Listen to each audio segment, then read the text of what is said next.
Santapan Harian Rabu 10 Desember 2025.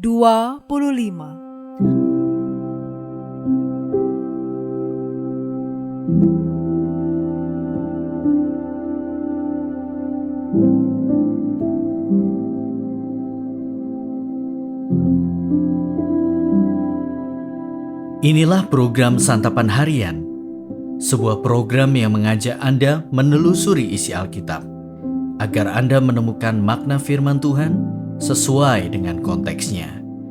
Santapan Harian tertuju bagi Anda yang ingin memiliki kehidupan rohani yang segar, kuat, dan sigap.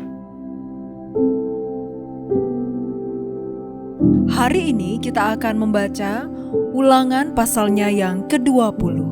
Namun kita akan membacanya pada ayat yang pertama hingga ayatnya yang keempat.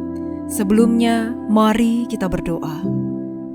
Bapa Surgawi, kasih-Mu bagaikan aliran air segar yang terus mengalir dan meneduhkan hidup kami. Kini, dalam kerendahan hati, kami siap menerima air kehidupan dari kebenaran firman-Mu. Di dalam nama Putra-Mu yang kudus, Yesus Kristus, kami berdoa. Amin. Ulangan 20 ayat 1-4. Apabila engkau keluar untuk berperang melawan musuhmu dan melihat kuda dan kereta, tentara yang lebih banyak daripadamu, janganlah engkau takut kepadanya. Sebab Tuhan Allahmu yang menuntun engkau keluar dari tanah Mesir menyertai engkau. Ketika kamu akan menghadapi pertempuran, imam harus tampil ke depan dan berbicara kepada rakyat. Dia harus berkata kepada mereka, "Dengarlah hai orang Israel, hari ini kamu menghadapi pertempuran melawan musuhmu. Janganlah lemah hatimu, jangan takut, jangan gentar dan jangan gemetar di hadapan mereka.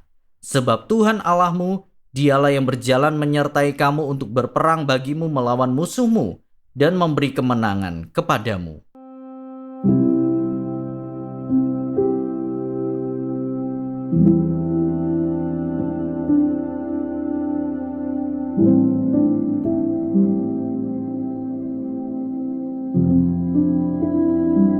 Sahabat Santapan Harian, perang adalah bagian dari sejarah yang tak pernah hilang. Ada perang karena perjuangan hak, seperti upaya orang-orang di Nusantara mengusir penjajah.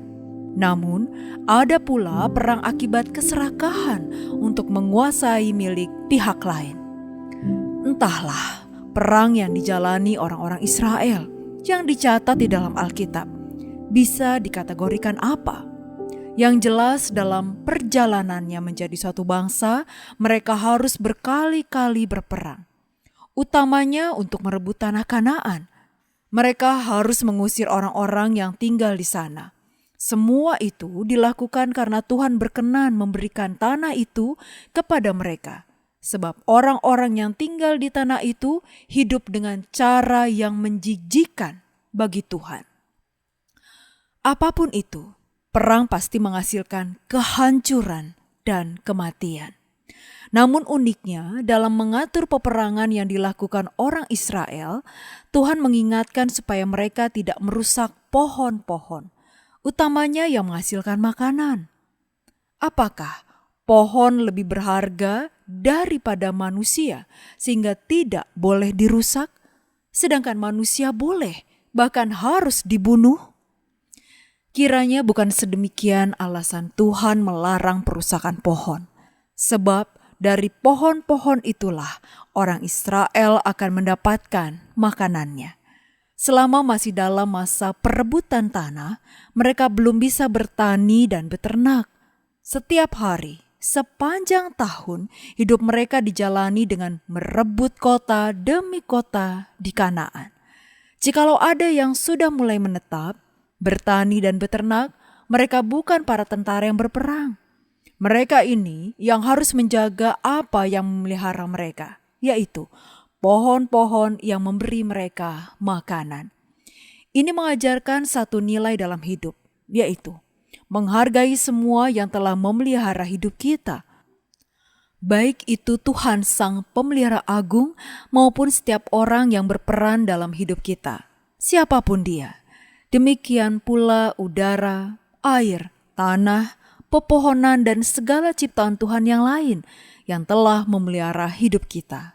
Teruslah menghargai dan menjaga semua yang telah berjasa memelihara hidup kita. Mari kita berdoa.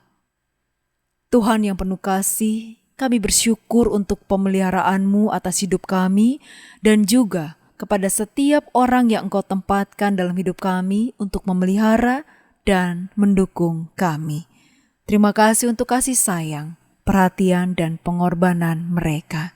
Semoga kami juga bisa menjadi berkat bagi orang lain seperti mereka yang telah menjadi berkat bagi kami. Di dalam kasih-Mu Kristus, kami memohon. Amin.